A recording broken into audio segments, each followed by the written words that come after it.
بسم اللہ الرحمن الرحیم۔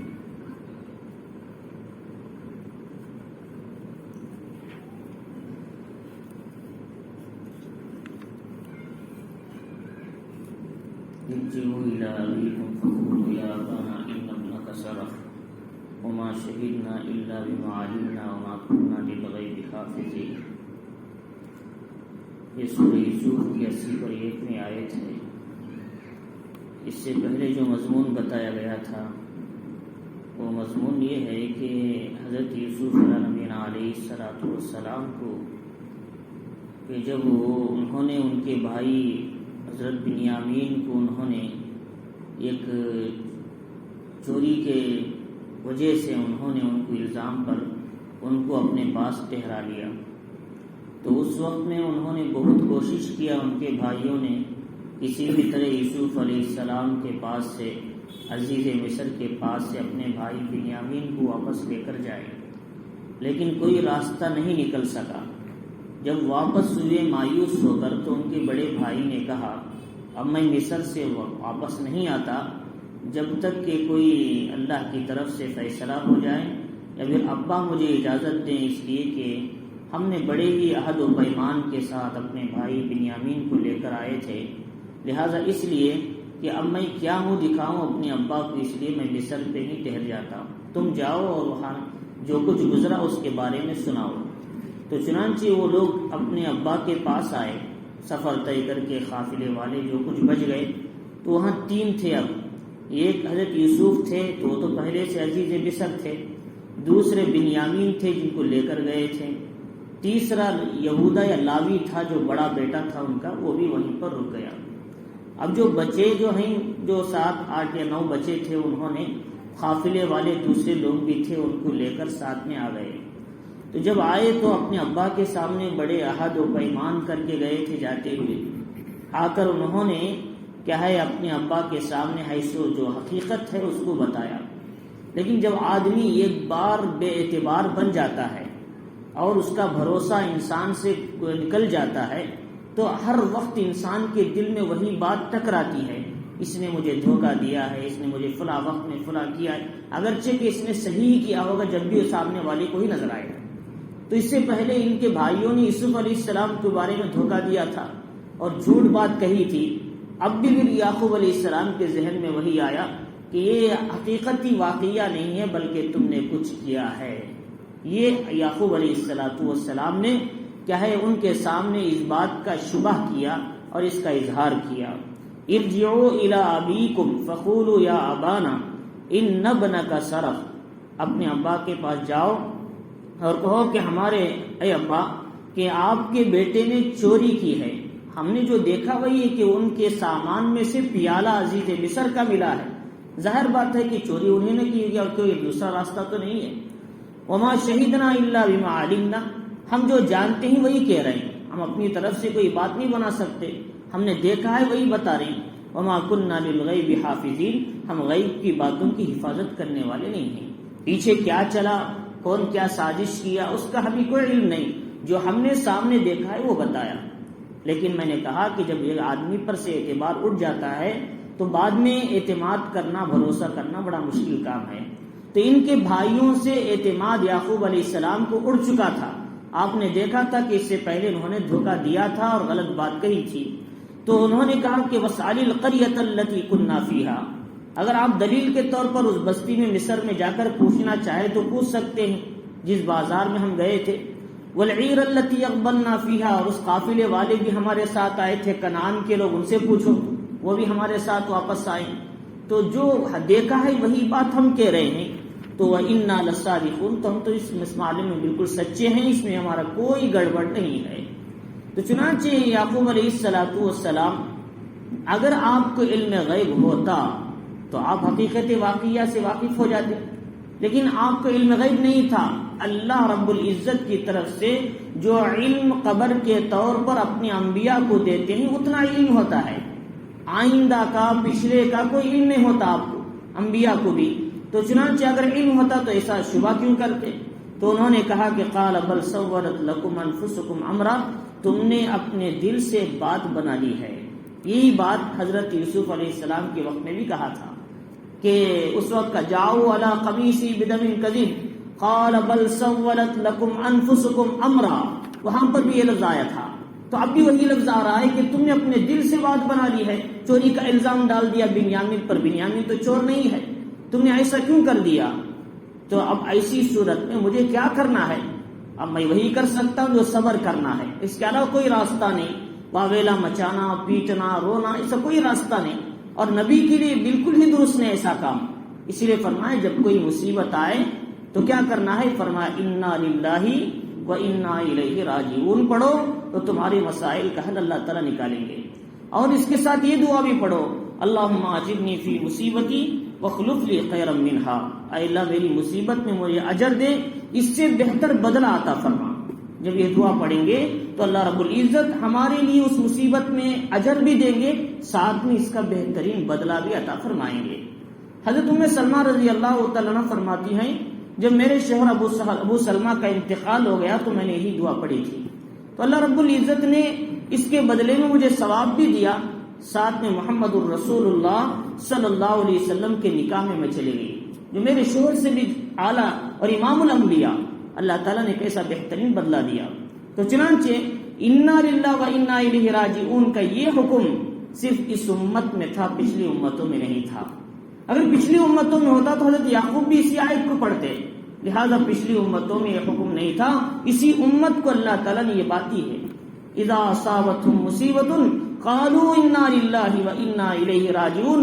ایمان والوں کو جب کوئی مصیبت آتی ہے وہ کہتے ہیں ہم اللہ کے لیے ہے، انا للہ و انا الیہ راجعون، اور اسی کی طرف ہم کو لوٹ کر جانا ہے. ہمارا کچھ نہیں ہے، دیا ہوا بھی اللہ کا، لیا ہوا بھی اللہ کا. تو چنانچہ ہمارا اس میں کوئی دخل نہیں. تو چنانچہ تو اللہ رب العزت فرمائی کہ انہوں نے کہا کہ فصبر جمیل، اب مجھے صبر کرنا ہی بہترین کام ہے اس موقع پر، اور کوئی دوسرا راستہ نہیں ہے. اصل اللہ ان یاتینی بہم جمیعا، اور قریب ہے کہ اللہ تعالیٰ ان سب کو میرے پاس لے آئے. جو میں سے چھوٹ گئے، یوسف چلے گئے، بنیامین چلے گیا، اور یا یہودا لاوی جو بڑا بیٹا تھا مصر میں رک گیا، ان سب کو اللہ تعالیٰ مجھے دوبارہ ملا دے گا. عین ممکن ہے، اللہ سے امید ہے، قریب ہے، ان سب کو اللہ تعالیٰ واپس لے آئے گا. یہاں بہم کا لفظ لا رہی، بھی ماں نہیں بول رہی، یوسف اور بنیامین نہیں بلکہ تیسرا آپ کا بیٹا بھی مصر میں تھا، ان سب کے لیے بہم کا لفظ آتا ہے، یہ پلورل جمع کا صیغہ.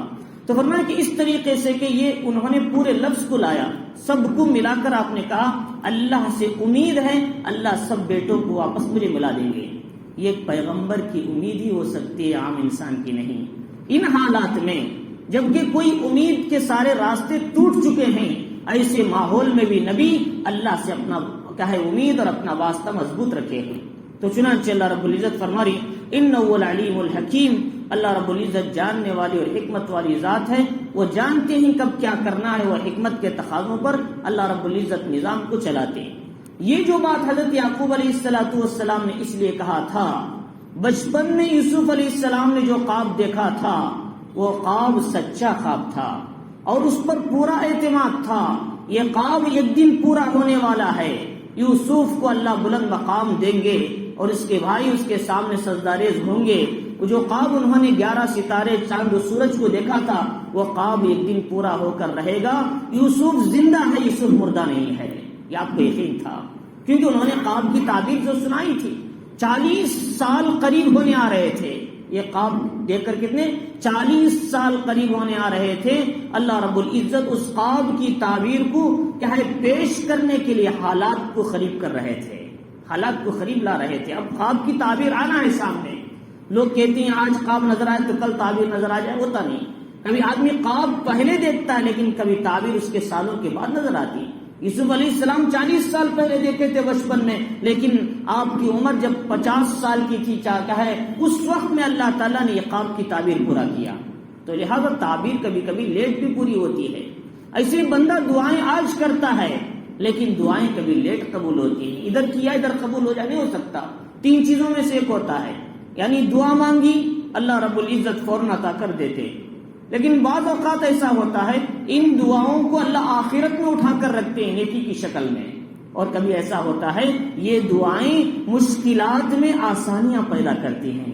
اچانک کوئی مصیبت آ گئی، اچانک کوئی گاڑی سامنے آگے لگنا تھا، اللہ نے حفاظت کر لیا، مصیبتوں سے بچا دیا۔ یہ جو دعائیں ہم نے پچھلی مانگی تھی، اللہ نے مصیبت سے دور کرنے کی شکل میں اسے دے دیا۔ تو یہ دعائیں مانگ کر مایوس نہیں ہونا، تین میں سے کوئی ایک رہے گا، لہذا حدیث شریف میں اس کی صراحت موجود ہے۔ تو اللہ رب العزت فرما رہی کہ انہوں نے خواب دیکھا لیکن اس کے حالات قریب ہوتے جا رہے ہیں۔ اسباب پیدا کرنے اللہ، اسباب کو اللہ دور بھی کر سکتے ہیں، اسباب کو اللہ قریب بھی کر سکتے ہیں۔ اللہ کیا ہے؟ مسبب الاسباب ہیں، اسباب کے پیدا کرنے والے ہیں، اسباب اللہ کے محتاج ہیں، اللہ اسباب کے محتاج ہیں۔ اللہ تعالیٰ فرما رہی کہ وَتَوَلَّ عَنْهُمْ وَقَالَ يَا أَسَفَا، اسی لیے انہوں نے کہتے کہ جب یہ بات سنی تو خاموش ہو گئے، بچوں سے بات کرنا چھوڑ دیا، یعنی ان سے ذرا کنارہ کشی اختیار کر لی، ان سے بات کر کے بیکار ہے۔ اس سے پہلے بھی انہوں نے بہانہ بنایا، اب بھی ایک بہانہ بنایا، اب خاموش رہنے میں ہی میرا فائدہ ہے۔ انہوں نے کہا یا اسفا علی یوسف، ہائے افسوس یوسف، اس طریقے کے الفاظ انہوں نے استعمال کرے۔ تو اگر اس وقت میں اگر ان کو یہ جملہ اگر کہنا ہوتا انا للہ و انا الیہ راجعون تو ضرور بولتے، لیکن نہیں بولا آپ نے۔ اس شریعت میں ہے، وہ پہلی شریعتوں میں نہیں تھا۔ تو چنانچہ اللہ تعالیٰ فرمانی وَبِعِزَّتْ عَيْنَاهُ مِنَ الْحُزْنِ فَهُوَ كَظِيمٌ، اور ان کی آنکھیں رنج کی وجہ سے سفید ہو گئی، آنکھ کی بینائی چلے گئی آہستہ آہستہ، اور 40 سال تک روتے روتے روتے ان کی آنکھوں کی بینائی ختم ہو گئی پوری۔ تو 40 سال تک روتے رہے کنٹینیو، بعض روایتوں میں 80 ہے لیکن صحیح قول 40 کا ہے۔ تو فرمایا اس کے بعد کہ وہ فرمائی فَهُوَ كَظِيمٌ، وہ اب غصے کو یعنی اب اندر آنے والے غم کو دبا کر بیٹھ گئے ہیں، اب کسی سے شکایت نہیں کر رہے ہیں، خاموش ہیں، کیونکہ اب ایسے ماحول میں ایک نبی کو اپنے رب سے ہی آہوزاری کرنا ہے، کسی اور سے نہیں، اپنے رب سے ہی مانگنا ہے۔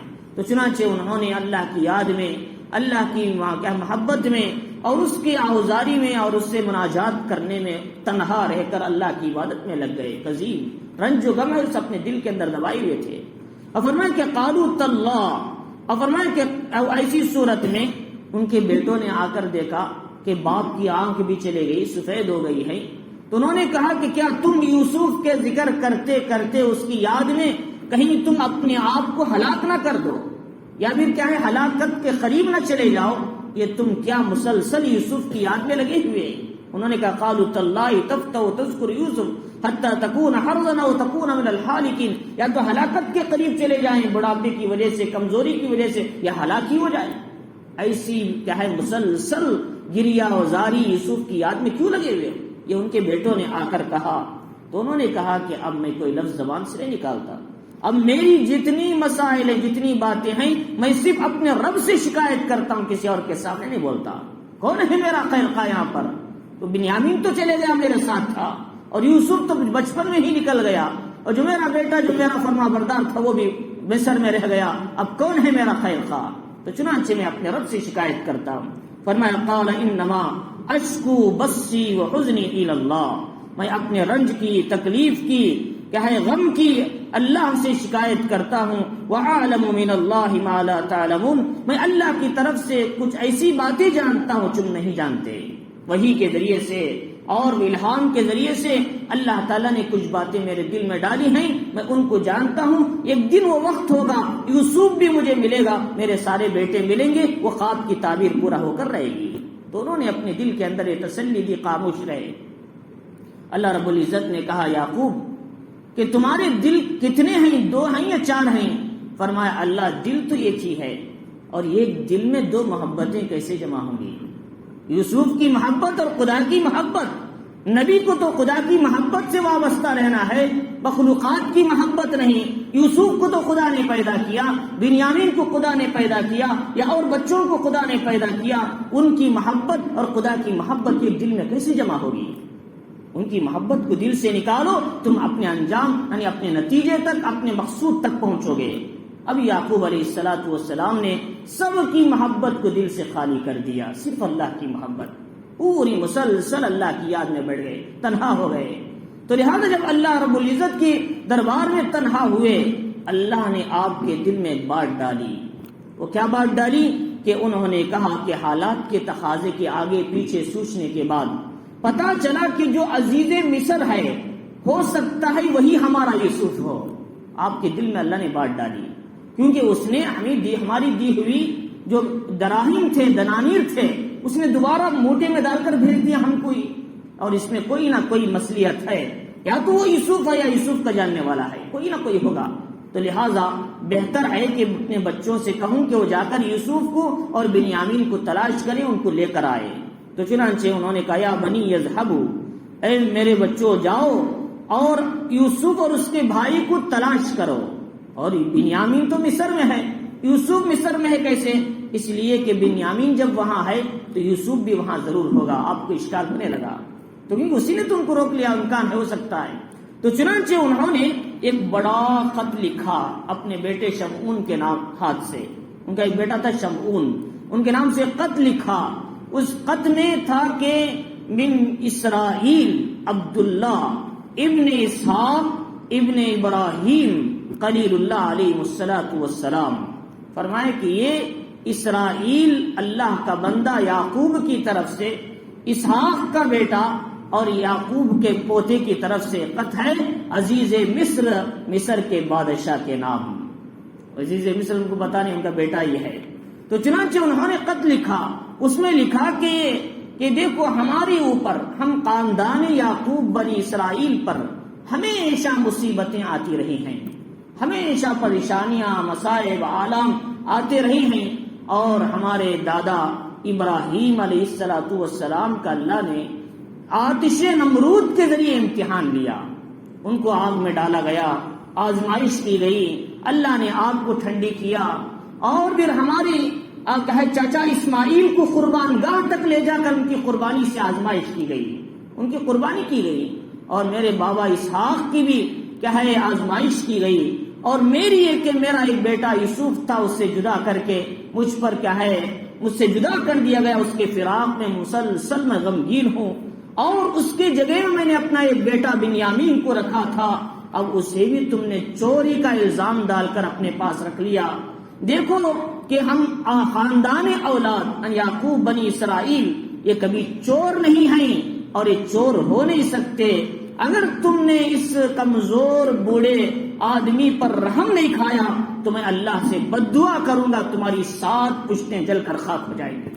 یہ آپ نے یہ مضمون لکھا تھا تفسیر مظہری میں کہ یہ واقعہ یہ پورے خط موجود ہے۔ تو چنانچہ تو اس کو کیا ہے علامہ شفیع صاحب نے معرف القرآن میں بھی لایا ہے وہیں سے۔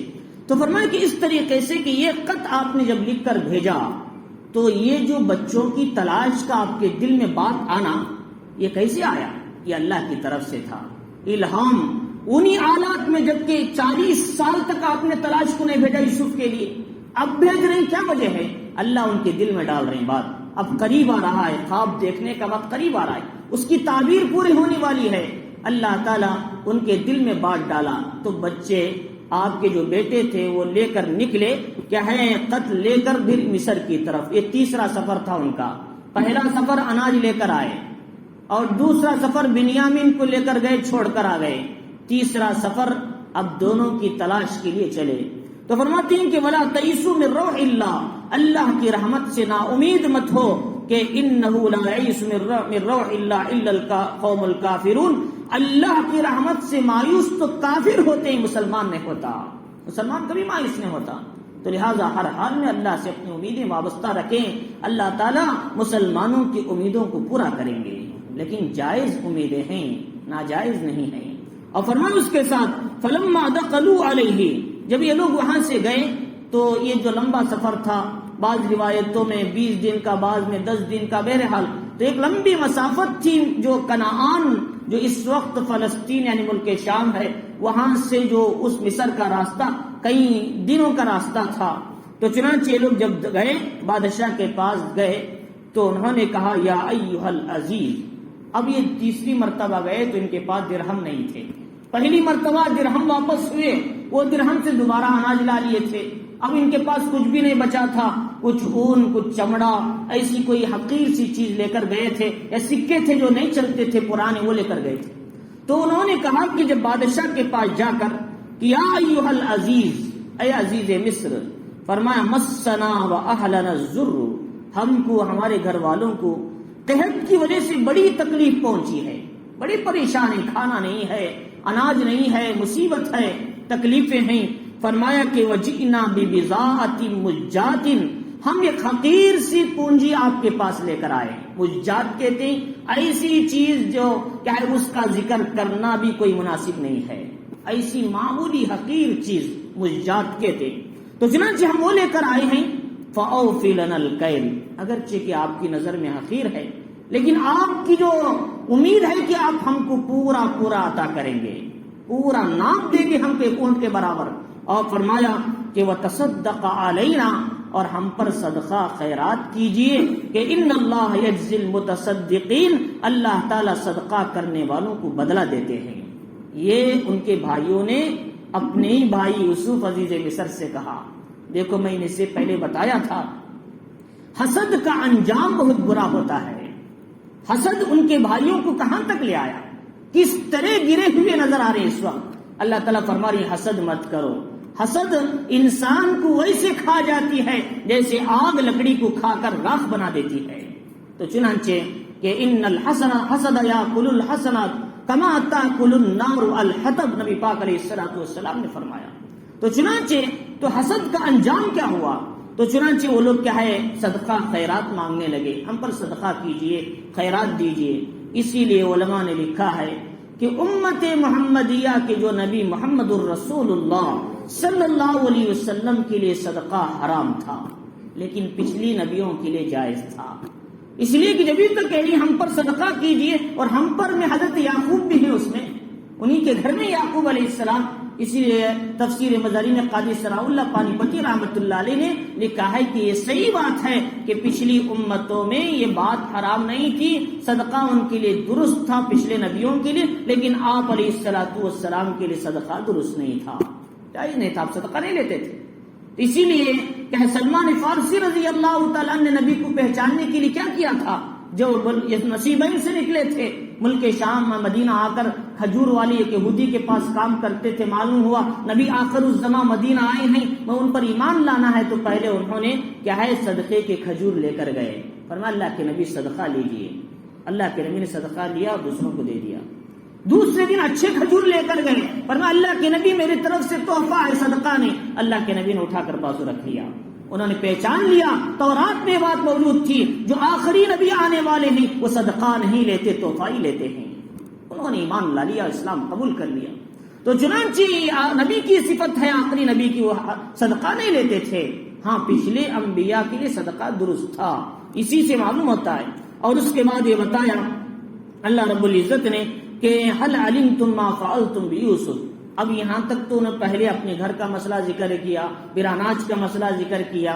تو میرے حال ان کو دینا تھا، یوسف علیہ السلام نے دے دیا ہوگا، لیکن اس سے پہلے انہوں نے یہ واقعہ ذکر کر کے خط دیا اپنے باپ کا ان کو.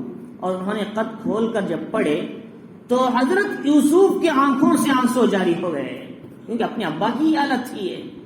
اور یہ لوگ پریشان تھے کہ ہمارے ابا کے لیے یہ بادشاہ کیوں رو رہے ہیں. یہ لوگ پریشان تھے ہمارے ابا کی پریشانی کے لیے، یہ کیوں رو رہے ہیں. اور بعد میں تحقیق سے پتا چلا کہ یہی یوسف ہمارا بھائی آج عزیز مصر بن بیٹھا ہے.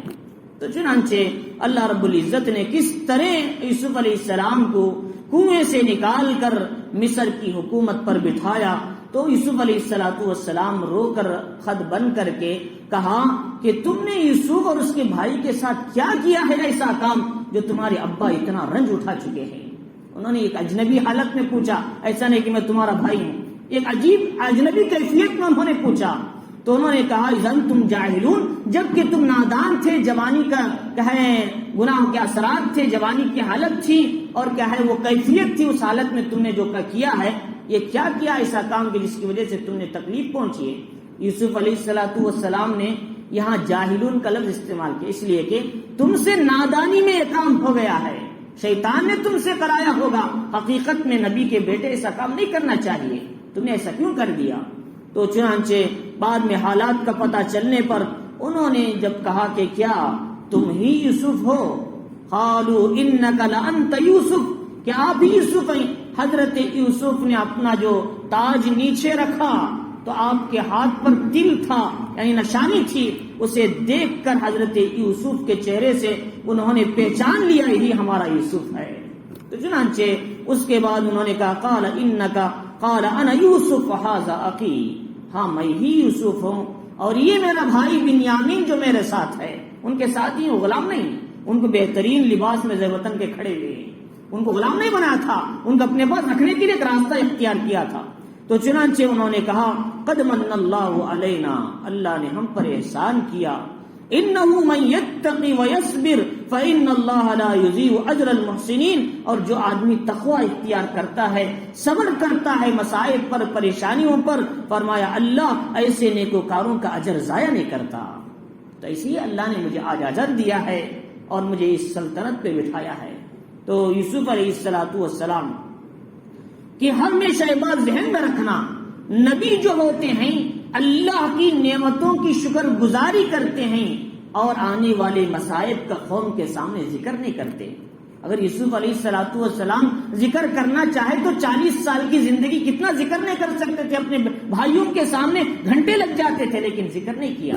وہ مصیبتیں چلے گئی، وہ شیطان کی طرف سے کسی اور وجہ سے آئی ہوگی، لیکن اللہ کی طرف سے جو انعام ہوا اسے ذکر کرتے ہیں انبیاء، یہ اللہ کی نعمتوں کی شکر گزاری ہے۔ تو چنانچہ فرماتی ہیں قالوا تاللہ لقد آثرک اللہ علینا وإن كنا لخاطئین، اس وقت ان کے بھائیوں کو احساس ہوا اللہ نے یوسف کو جو مقام و مرتبہ دینا چاہتا تھا ہم اسے چھیننا چاہتے تھے، ہم ہی بڑے گنہگار ہیں، ہم ہی قصوروار ہیں، انہوں نے یہ بات کہی۔ تو چنانچہ اللہ کے تقدیری فیصلے کو کوئی روک نہیں سکتا، اللہ کی طرف سے جو فیصلہ متعین ہے اس میں کوئی ہاتھ نہیں ڈال سکتا۔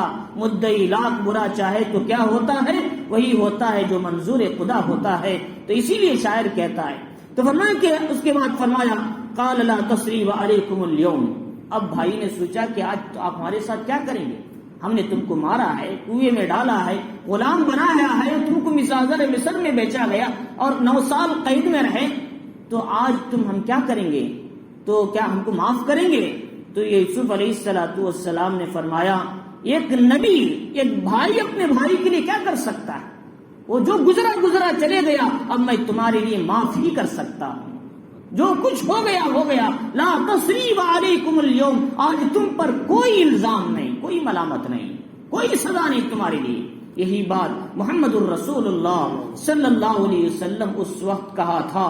8 سن ہجری میں یہ 10,000 صحابہ کا مجمع لے کر 4 جماعتوں کے ساتھ مکے میں داخل ہوئے تھے، فاتحانہ شان کے ساتھ، اسی سرزمین کو اپنے ہاتھ میں لینے کے لیے جس سرزمین سے کفار مکہ نے نبی کو نکالا تھا۔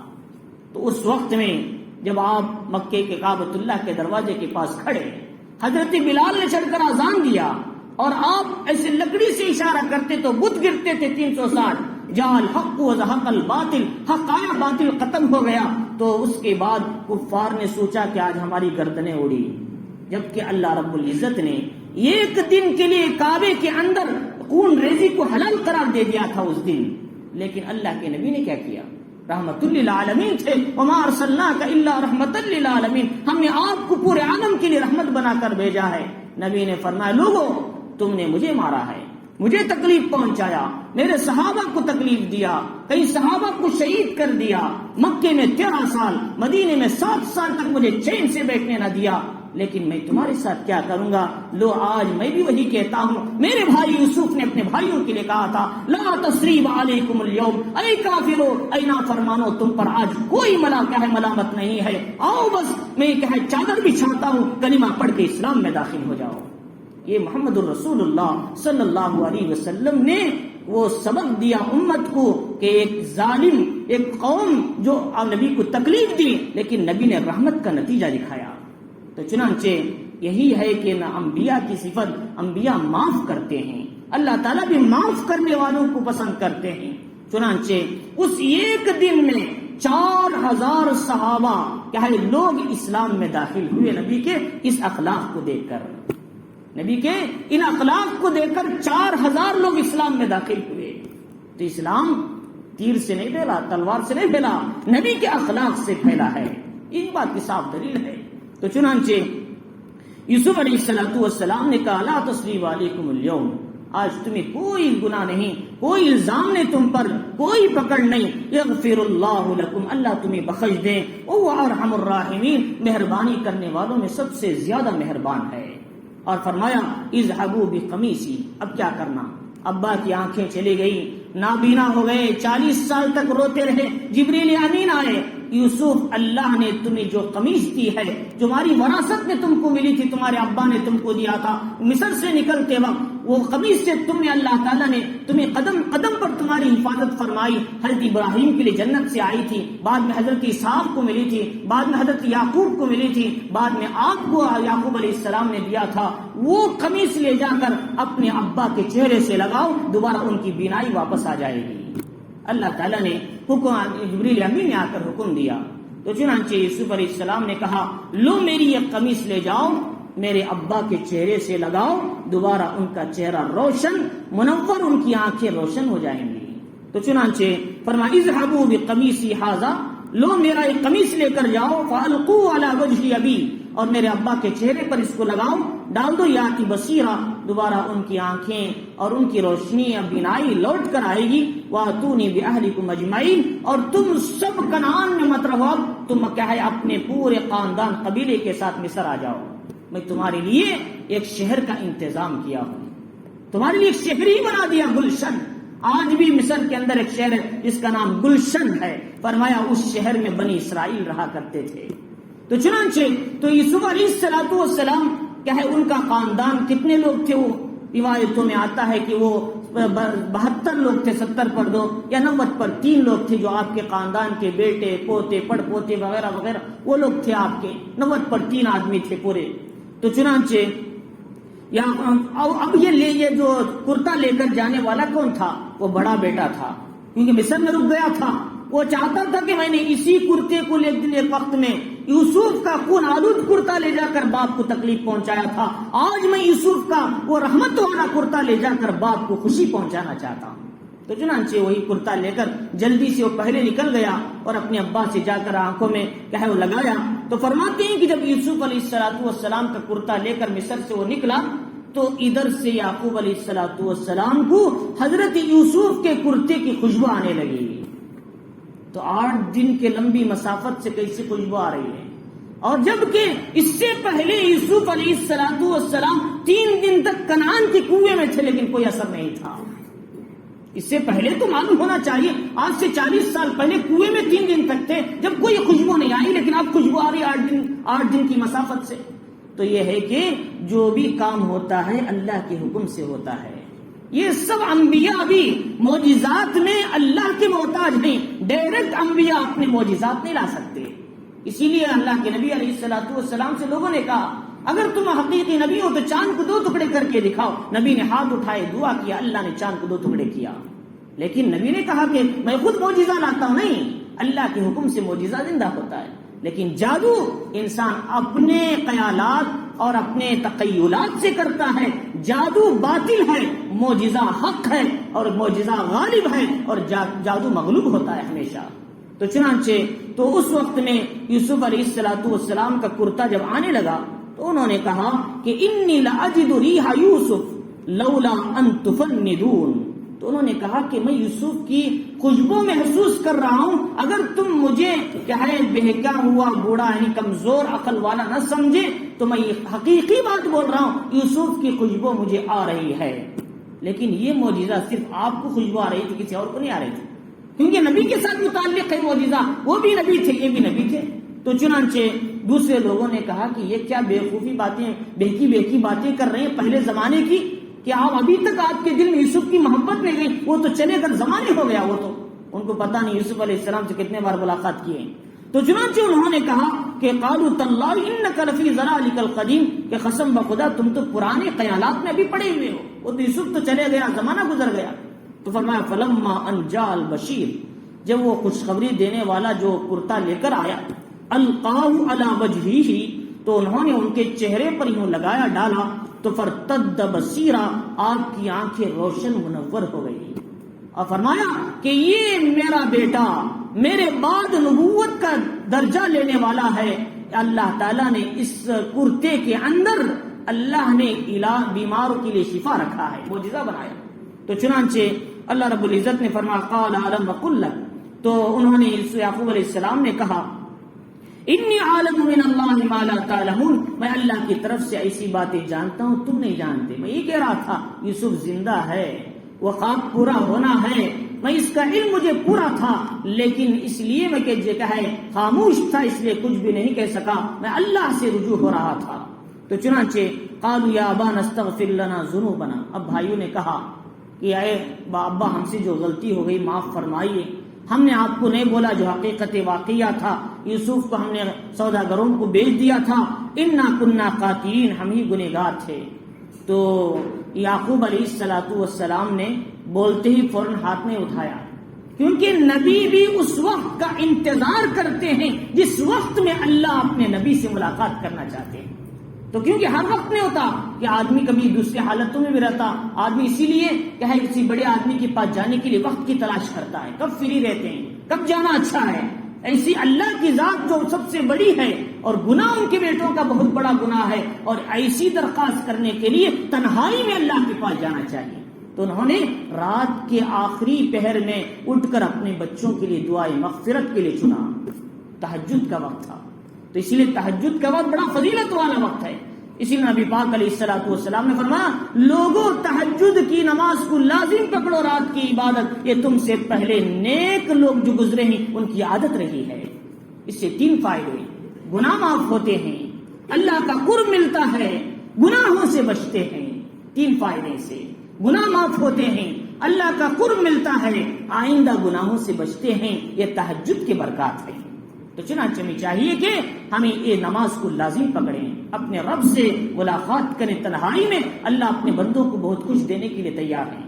تو چنانچہ فرمایا کہ یعقوب علیہ السلام نے کہا سوف استغفر لکم ربی، میں ان قریب تمہارے لیے اپنے رب سے دعا کروں گا، کرتا ہوں نہیں، کروں گا، وقت متعین کر کے، وہ اپنے رب سے ملاقات کا وقت ہے، رات کا وقت، اس لیے اس وقت میں اپنے رب سے مناجات کروں گا، دعائیں کروں گا، تمہارے لیے مغفرت مانگوں گا، لیکن اب نہیں، وہ یہ وقت ہوتا ہے مانگنے کا۔ تو چنانچہ انہ الغفور الرحیم، اللہ رب العزت بخشنے والے بڑے مہربان ہیں، بڑے بڑے گناہ گار آتے ہیں، اللہ اسے بھی معاف فرماتے ہیں، لیکن شرک سے جو آدمی بچتا ہے اللہ اس کو ضرور جنت میں داخل فرماتے ہیں۔ اور فرمایا فلما دخلوا علی یوسف آوی الیہ، اب یہ پورا خاندان کو لے کر مصر کو نکلے، یہ 72 آدمی تھے یا 90 پر 3 آدمی تھے، اور حضرت یوسف علیہ السلام نے جب ان کے بھائیوں کو پتا چلنے کے بعد میں ان کا بھائی ہوں پورا پتا چل گیا، تو انہوں نے 200 اونٹوں پر کپڑا، سامان، اناج ڈال کر بھیجا تھا، تاکہ جب یہ لوگ میرے پاس آئیں تو یہ اچھے کپڑوں میں ہو، اچھے لباس میں ہو، لوگ کہیں تانا نہ دیں عزیز مصر کا خاندان اتنا غریب و مفلس ہے۔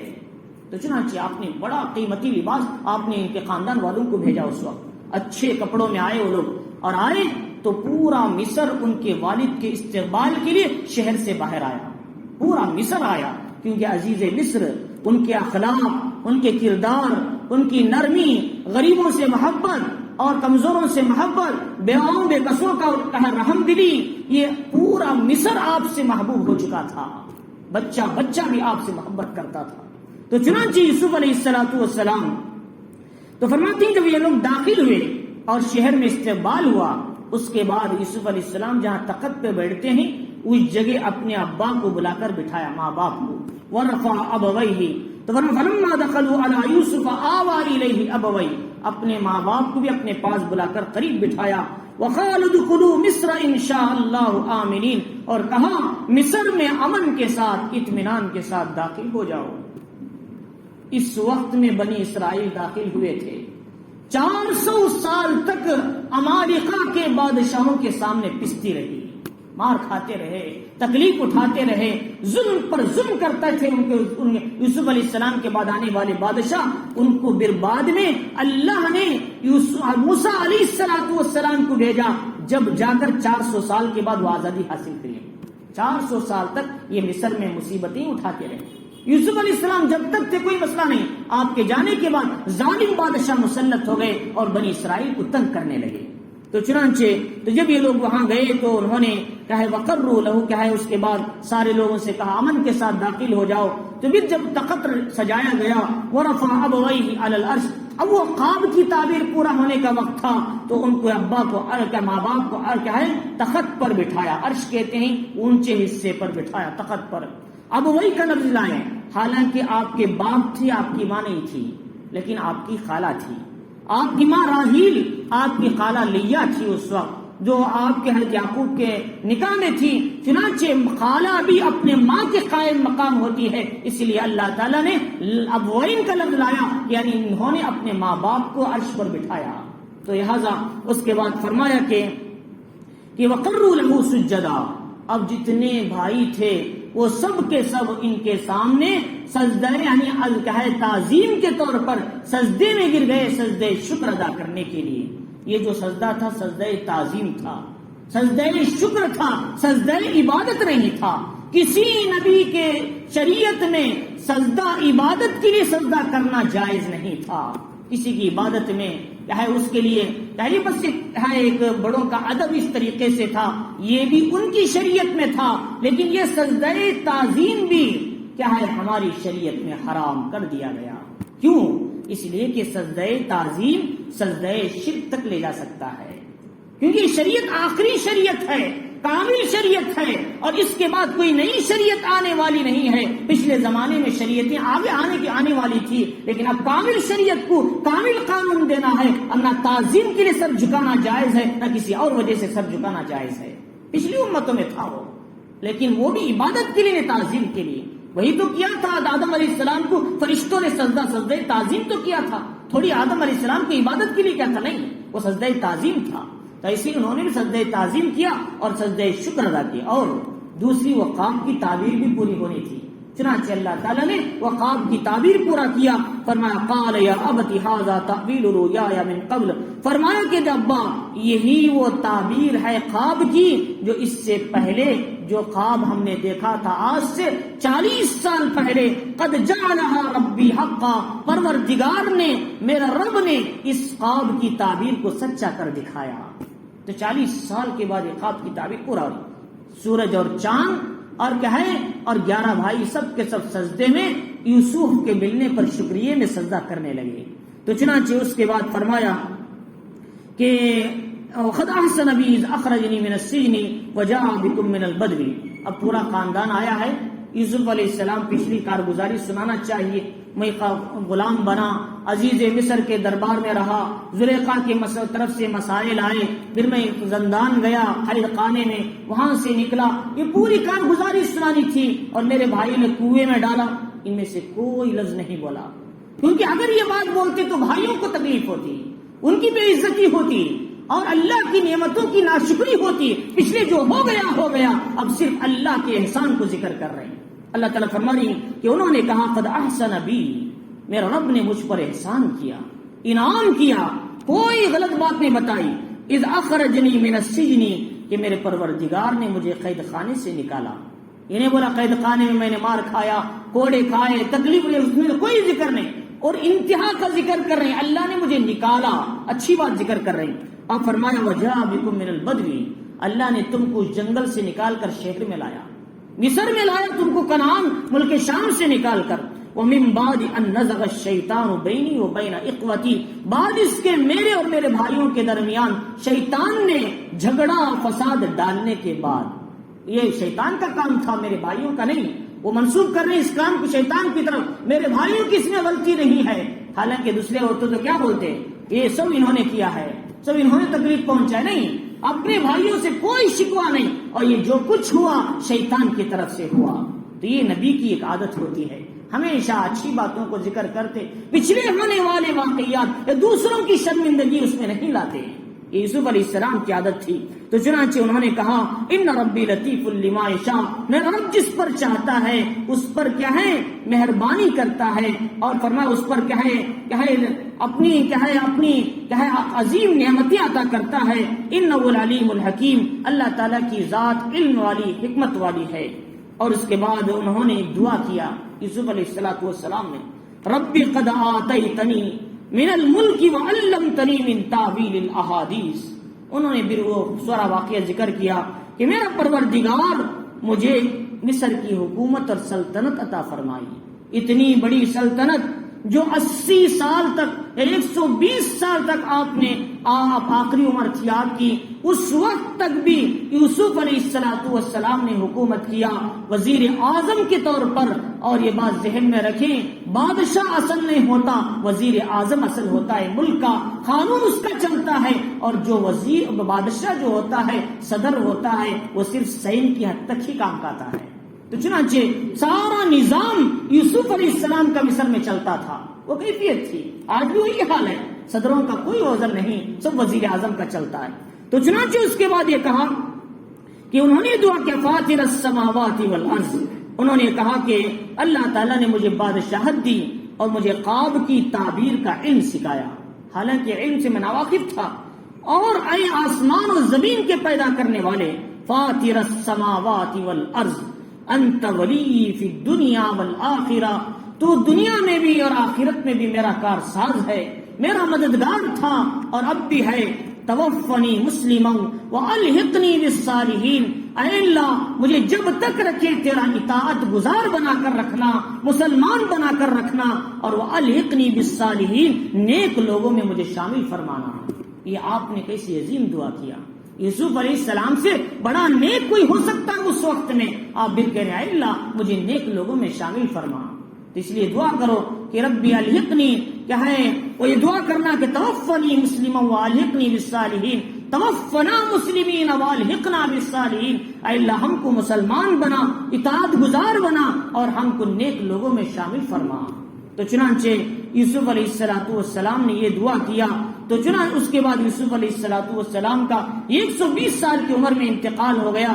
تو اس کے بعد آپ کو دریائے نیل کے بازو دفن کر دیا گیا. 400 سال تک بنی اسرائیل تنگیوں میں زندگی گزارتی رہی. اور اس کے بعد جب موسیٰ علیہ السلام ان کو مصر سے نکالا، اللہ نے حکم دیا ان کو لے جاؤ یہاں سے دوبارہ ملک شام تمہارے باپ دادا کے شہر کی طرف. تو اس وقت اللہ نے حکم دیا یوسف کی جو تابوت ہے ان کی قبر کا اس کو بھی اٹھا کر بھی شام کی طرف لے کر جاؤ، ان کے باپ دادا کے ساتھ دفن کرو. تو چنانچہ جب ان سے تحقیق کی گئی تو ایک بڑھیا نے بتایا کہ ہاں یہ فلاں جگہ آپ کی مزار ہے. تو چنانچہ آپ کے تابوت کو اٹھا کر لے گئے، دوبارہ ملک شام میں لا کر آپ کو دفن کیا گیا.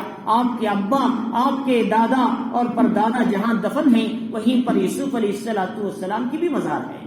تو چنانچہ ہبرون ایک شہر ہے، ہبرون اب اسے کہتے ہیں حبرون، اب کہتے ہیں ہبرون ایک شہر ہے جو ملک شام فلسطین کے اندر، اس شہر میں حضرت ابراہیم، حضرت عیسیٰ، حضرت سارہ، ان سب کی مزاریں ایک ساتھ موجود ہیں.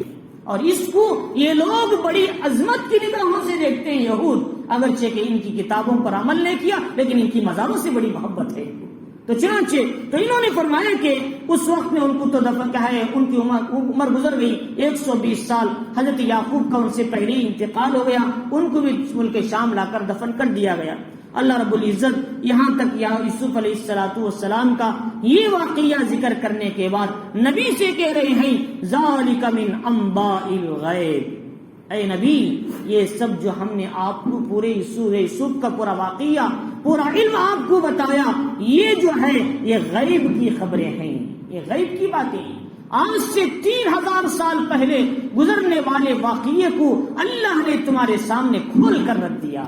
اتنی وضاحت نہ تورات میں گزری نہ انجیل میں گزری، اس سے بھی زیادہ واضح انداز میں اللہ نے یہودیوں کے سوال پر اللہ تعالیٰ نے یہ پورا مضمون لا کر رکھ دیا. تو اس سے زیادہ نبی کا معجزہ ہونا اور کیا دلیل ہو سکتی ہے؟ آپ کی نبوت کی 3000 سال پہلے کا واقعہ کما حقہ سنانا یہ آپ کی نبوت کی مضبوط دلیل ہے. تو چنانچہ اللہ رب العزت فرماری کہ جس کی ہم نے وحی کیا آپ کی طرف. یہاں سے دو باتیں سمجھنا ہے، ایک ہے کہ علم غیب ایک ہے کہ خبر غیب ایک ہے غیب کی خبر دینا، ایک ہے غیب کا علم رکھنا. دو فرق ہے اس میں. غیب کا علم جو ہے یہ صرف اللہ کی ذات کو ہے، کسی اور کو نہیں.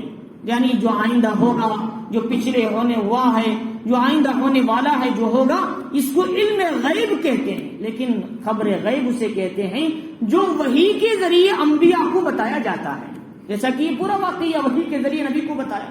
لہذا یہاں سے کچھ لوگوں نے کیا ہے سمجھنے میں گڑبڑ کر لیا کہ نبی نے ایسی باتیں سنائی جو پچھلے زمانے دراز کی تھی، تو اس کا مطلب یہ ہے نبی کو بھی علم غیب ہے۔ یہ علم غیب نہیں، یہ خبر غیب بولتے ہیں اس کو۔ غیب کی خبریں اللہ وحی کے ذریعے نبی تک پہنچاتا ہے۔ نبی پچھلی زمانے کی باتوں کو جو لوگ نہیں جانتے وہ خبر کی شکل میں غیب کی باتوں کو سناتے ہیں، اسے غیب کی خبر کہتے ہیں، غیب کا علم نہیں بولتے ہیں۔ غیب کا علم وہ بولتے ہیں کسی کے بتائے بغیر خود اپنی ذات سے بولنے لگ جائے۔ کیا اللہ کو کسی نے بتایا تھا آئندہ کیا ہونے والا؟ آئندہ ہوگا، لیکن اللہ کی ذات بغیر کسی کے سب کچھ جانتی ہے، اور آئندہ کیا ہوگا اور کیا ہونے والا ہے وہ سب کا علم اللہ تعالیٰ بغیر کسی کے بتائے اپنے اندر رکھتی ہے۔ تو علم غیب اللہ کو ہے، اور غیب کی خبریں اللہ تعالیٰ انبیاء کو دیتے ہیں، لیکن علم غیب ہر ایک کو نہیں ہوتا۔ تو چنانچہ اللہ تعالیٰ فرمانی وَمَا كُنْتَ لَدَيْهِمْ إِذْ أَجْمَعُوا أَمْرَهُمْ وَهُمْ يَمْكُرُونَ، اور جس وقت یہ بھائی مل کر یوسف کو کنویں میں ڈالنے کے لیے مشورہ کر رہے تھے، سب اکٹھے ہو رہے تھے اور مکر کر رہے تھے، اس وقت میں تم ان کے پاس نہیں تھے، لیکن ان کا سارا واقعہ تم بیان کر رہے ہیں۔ کیا ان کے پاس موجود تھے اس وقت میں؟ ان کے بھائیوں نے مشورہ کیا تھا۔ اور اس کے بعد فرمایا وَمَا أَكْثَرُ النَّاسِ وَلَوْ حَرَصْتَ بِمُؤْمِنِينَ، آپ جتنا بھی چاہیں اکثر لوگ ایمان نہیں لاتے، ان کے دلوں پر پردہ پڑ جاتا ہے، وہ ہدایت کی طرف نہیں آتے۔ کتنے بھی دکھاؤ لوگ اسے یا تو معجزہ کہیں گے یا پھر کوئی دوسرا نام دے کر انبیاء سے دور ہو جائیں گے۔ لہٰذا ایسے بہت سے حالات آئے، انبیاء صحیح معجزے دکھاتے تھے، لوگ پھر بھی جادو بول کے ان سے دور ہو جاتے تھے۔ تو یہ ایسا ہی ہوا یہاں پر بھی۔ اور اس کے بعد فرمایا وَمَا تَسْأَلُهُمْ عَلَيْهِ مِنْ أَجْرٍ إِنْ هُوَ إِلَّا ذِكْرٌ لِلْعَالَمِينَ، اور آپ ان واقعات کو سنانے میں، پچھلے زمانے کے واقعات کو سنانے میں اس پر تم کوئی اجر بھی نہیں لیتے، دین کا کام فری کرتے ہیں آپ، اس میں کوئی اجر نہیں، کوئی مطالبہ نہیں، کوئی معاوضہ نہیں۔ اور فرمایا ان ہوا الا ذکر للعالمین، یہ قرآن عالم والوں کے لیے نصیحت کا سامان ہے۔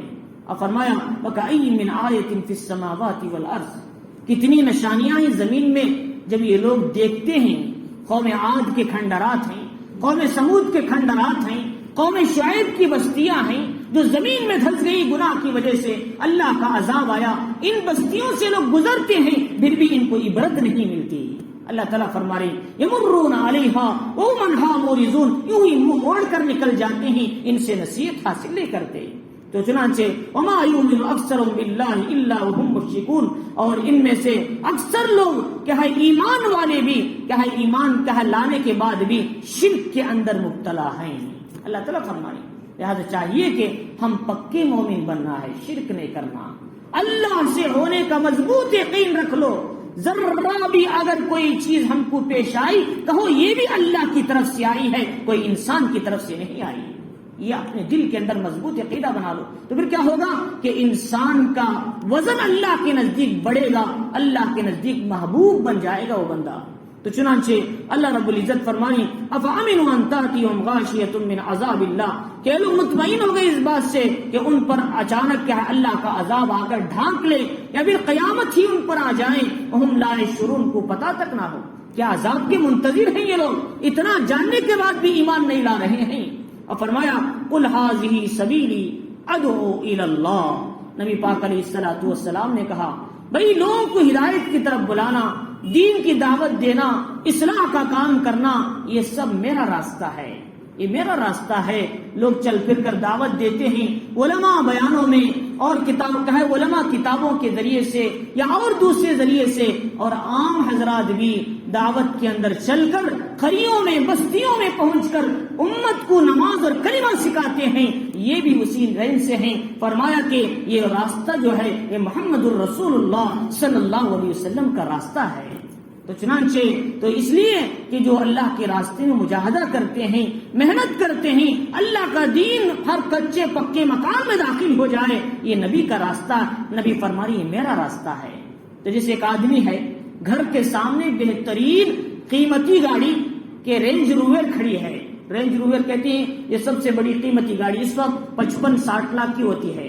تو فرمایا اگر یہ گاڑی اگر سامنے کھڑ جائے ہمارے گھر کے سامنے، کوئی پوچھے گاڑی کس کی ہے؟ یہ میری گاڑی ہے۔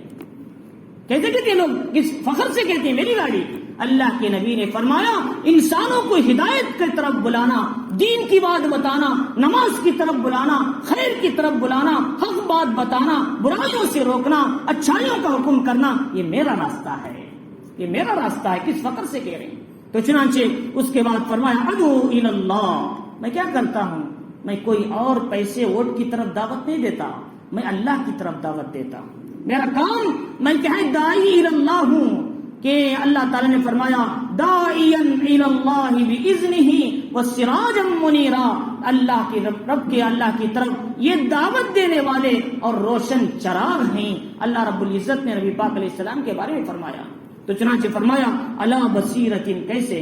شک کے ساتھ نہیں، یقین کے ساتھ دعوت دیتا ہوں۔ اللہ میری اس محنت پر آخرت میں اجر دے گا، ثواب دے گا، اس یقین کے ساتھ دعوت دیتا ہوں۔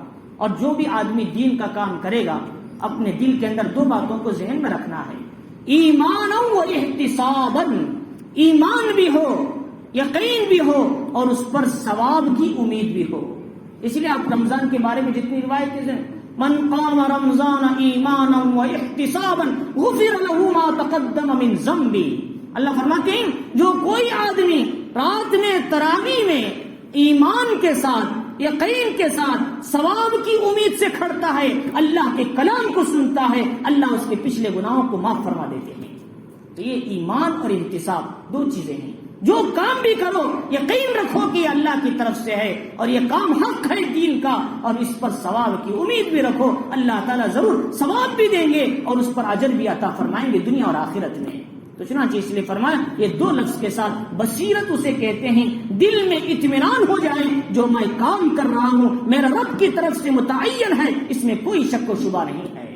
تو چنانچہ بصیرت کے ساتھ دعوت دو، یہ میرا کام ہے۔ انا ومن اتبعنی، کن کن کا کام ہے یہ؟ میرا بھی کام، میری امت کا بھی کام ہے، یہ ذمہ داری میری بھی ہے۔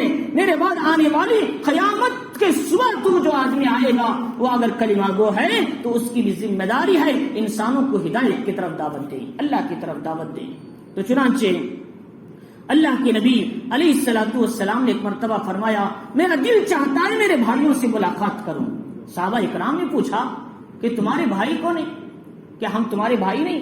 اللہ کے نبی علیہ السلام نے فرمایا انتم اصحابی، تم تو میرے صحابہ ہو، اخوانی الذی، کیا ہے بادی، میرے کہے جو میرے بھائی میرے دوست وہ لوگ ہیں جو میرے بعد آئیں گے، مجھے دیکھے بغیر میری شریعت پر چلیں گے اور میری شریعت کی دعوت کو عام کریں گے، یہ میرے بھائی ہیں۔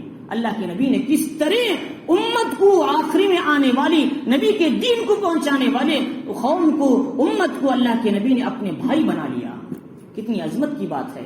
تو چنانچہ اللہ کے نبی علیہ السلام دین کے کام، امت تک دین پہنچانے والوں کو اپنے قریب اور اپنا کہے اپنے قریب اور اپنا بھائی بتاتے ہیں۔ اور اس کے بعد یہ بتایا کہ اللہ تعالیٰ نے وَسُبْحَانَ اللَّهِ وَمَا أَنَا مِنَ الْمُشْرِكِينَ، اور اللہ کی ذات پاک ہے اور میں شرک کرنے والوں میں سے نہیں ہوں۔ وَمَا أَرْسَلْنَا مِن قَبْلِكَ إِلَّا رِجَالًا نُوحِي إِلَيْهِمْ مِنْ أَهْلِ الْقُرَىٰ، آپ سے پہلے جتنے بھی انبیاء آئے وہ سب کے سب مرد تھے، عورتوں کو اللہ نے کبھی نبی نہیں بنایا، اس نہ ہی ان کی طرف کبھی وحی آئی، اور جہاں بھی وحی کا لفظ عورتوں کے بارے میں آیا ہے وہ الہام ہے، وحی نہیں ہے، وحی صرف مردوں کی طرف آتی ہے۔ اللہ نبیوں کو صرف مرد بناتا ہے، عورتوں کو اللہ کبھی نبی نہیں بناتا۔ اور فرمایا کہ افلم یسیروا فی الارض، اور کیا یہ لوگ زمین میں چل پھر کر نہیں دیکھتے کہ اس سے پہلے والوں کا انجام کیا ہوا؟ ولدار الآخرۃ خیر للذین اتقوا، آخرت کا گھر متقیوں کے لیے بہتر ہے۔ اور افلا تعقلون، کیا تم یہ نہیں سمجھتے؟ حتی اذا استیأس الرسل وظنوا انہم قد کذبوا جاءہم نصرنا، جب رسولوں نے انسانوں کو دعوت دی اور ان کو تکلیف دینے لگے ان کی قومیں، اور وہ گمان کرنے لگے، وہ جھٹلا دیے گئے، ایسی حالت میں آخری اسٹیج پر آ گئے اور ساری امیدیں ٹوٹ گئی، اللہ نے ایسے ماحول میں نبی کی مدد فرمائی۔ اللہ تعالیٰ فرما رہی آخری اسٹیج ہے، اب نبی کا سارے راستے ختم ہو گئے ہیں، اب آخری درجہ ہے۔ اللہ اس وقت اپنے نبی کی مدد کر کے اللہ اپنے نبی کو اونچا مقام دیتے ہیں، کامیابی دکھاتے ہیں، اور نافرمانوں کو اللہ تعالیٰ ختم فرما دیتے ہیں۔ یہ اللہ کا اصول ہے۔ اللہ تعالیٰ فرما رہی فَنُجِّيَ مَن نَّشَاءُ، ہم جسے چاہتے ہیں اسے بچا لیتے ہیں۔ وَلَا يُرَدُّ بَأْسُنَا عَنِ الْقَوْمِ الْمُجْرِمِينَ، لیکن مجرم قوم سے، ظالم قوم سے ہمارا عذاب واپس نہیں لوٹتا، ان پر آ کر ہی رہتا ہے۔ تو اللہ رب العزت نے اسی لیے محمد الرسول اللہ صلی اللہ علیہ وسلم نے مکے کی 13 سال میں ابو جہل کو، عتبہ کو، شیبہ کو، ولید کو بارہا سمجھایا نبی نے، آؤ اس راستے میں آ جاؤ، دین پر آ جاؤ، میری بات مان لو، اس میں تمہاری نجات ہے، میں تمہارا خیر خواہ ہوں، دشمن نہیں ہوں۔ نبی نے بارہا سمجھایا، قوم نہیں مانی، آپ کے خلاف سازشیں کی، ظلم کیا، مارا پیٹا، پریشان کیا، لیکن اللہ نے جب پکڑا بدر کے اندر یہ سب کیا ہے ان کی گردنیں اڑ کر کیا ہے قریب بدر کے کنویں میں پڑی ہوئی تھی۔ اللہ رب العزت نے ان کا انجام سمجھا دیا۔ اللہ تعالیٰ فرماتا ہے جب ہمارا عذاب آتا ہے وہ عذاب کو یہ لوگ روک نہیں سکتے اور ان سے نہ ہی واپس ہوتا ہے۔ اللہ رب العزت نے فرمایا اس کے بعد لقد کان فی قصصہم عبرۃ لأولی الالباب، بے شک ان جیسے ان قصوں میں عقل مندوں کے لیے بڑی عبرتیں ہیں۔ ما کان حدیثا یفترا، یہ قرآن کوئی اپنی طرف سے بنا کر لائی ہوئی کتاب نہیں، کوئی اپنے ہاتھ سے لکھا ہوا افسانہ نہیں ہے۔ فرمایا ولکن تصدیق الذی بین یدیہ، یہ کتاب پچھلی تمام مضامین کی تصدیق کرتی ہے، ان مضمون کو لا کر پیش کرتی ہے، وتفصیل کل شیء، مکمل تفصیل سے بیان کرتی ہے ہر چیز کو، وہدی اور ہدایت ہے، ورحمتا اور رحمت ہے، لقوم یؤمنون، ایمان اور یقین رکھنے والی قوم کے لیے۔ اللہ رب العزت نے تو ان آیتوں کے اندر حضرت یوسف علیہ نبینا علیہ السلام کا جو کہ ہے صبر کرنا اور ان کا تقوی اختیار کرنا اور اللہ کی نعمتوں کو کہے شکر ادا کرنا اللہ کو اتنا پسند آیا۔ اللہ تعالیٰ نے مصر جیسی حکومت عطا فرمائی۔ دنیا کے اندر اگر کوئی تہذیب والا ملک ہے، تمدن والا ملک ہے، وہ دنیا کے اندر مصر کا ملک تھا۔ اس زمانے سے جب سے روم اور فارس کی طاقتیں تھی اور دنیا میں سب سے سادہ اچھی زبان، پاکیزہ زبان جو بولی جاتی تھی وہ مصر کی زبان تھی۔ اللہ نے اس شہر کا اپنے نبی حضرت یوسف علیہ نبینا علیہ السلام کو نبی بنایا، وہاں کی انسانوں کی ہدایت کے لیے بھیجا، خواب کی تعبیر کا علم دیا۔ یہ سب اس صبر کرنے کے کیا ہے اللہ تعالیٰ کی طرف سے انعامات تھے، اللہ تعالیٰ نے اپنے نبی کو عطا فرمایا۔ لہٰذا آج بھی دنیا کے اندر حسد ہوتا ہے، تکلیفیں ہوتی ہیں، دوسروں کی طرف سے تکلیفیں پہنچتے ہیں، معاف کر دو، اللہ تعالیٰ معاف کرنے والوں کو پسند کرتا ہے۔ جیسے یوسف علیہ السلام نے اپنے جانی دشمنوں کو، اپنے بھائیوں کو معاف کر دیا، تو ہمارے لیے ایسی کوئی بات نہیں، چھوٹی موٹی غلطیاں ہو جائے معاف کرنا یہ نبیوں کی سنت ہے، یہ محمد الرسول اللہ صلی اللہ علیہ وسلم کی سنت ہے۔ اور مصائب پر صبر کرو، اللہ اس پر بہترین انعام اور اجر عطا فرمائیں گے، اور یہ کہو انا للہ و انا الیہ راجعون، تو اللہ تعالیٰ اس کا بہترین بدلہ عطا فرمائیں گے۔ اللہ رب العزت ہمیں یوسف علیہ نبینا علیہ السلام کے یہ جو 4 کیا ہے میں نے آپ اس کی تفصیل بیان کیا، اس کے اندر بہت سی عقائد، معنی اور مطالب ہمارے سامنے جو مختلف انداز سے آئے، اللہ رب العزت ہم ان کو سمجھنے، اس واقعے سے عبرت لینے اور ہم سب کو صبر و استقامت پر قائم رہنے کی توفیق عطا فرمائے۔